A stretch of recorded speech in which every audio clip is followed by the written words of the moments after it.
Now, at the end of chapter 2, Paul finishes his indictment against the Jewish people because in Romans 1, he really goes after Gentiles and points out how they are condemned, they suppress the truth and unrighteousness, and they engage in all these different horrible kinds of wickedness. And Romans 1:18 through 32 is a very important passage of scripture. It lists out all sorts of sins, including homosexuality, murder, envy, strife, deceit, everything is spelled out there. I mean, it doesn't leave anybody standing. And so there's all these violations of God's law. And then Paul almost can hear the Jewish people going, yeah, those Gentiles are really bad.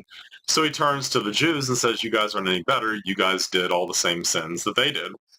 But one thing I want to emphasize to those that are listening is that the book of Romans, the way that it presents the gospel is primarily as an answer to human sinfulness. It is not about who's in the church or about who's in the covenant community. It's not primarily burdened with Jews and Gentiles together in the covenant. That is one of the many wonderful implications of the gospel. That's one of the many wonderful implications of the precious doctrine of the forensic, legal, judicial justification of sinners before God's law by faith alone.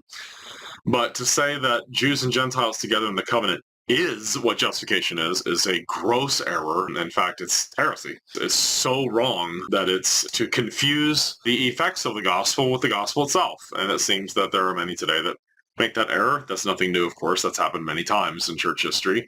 The liberals did the exact same thing. They confused some of the effects of the gospel with the gospel itself. The gospel is Jesus Christ dying on the cross to take the wrath of God away from the sins of his people.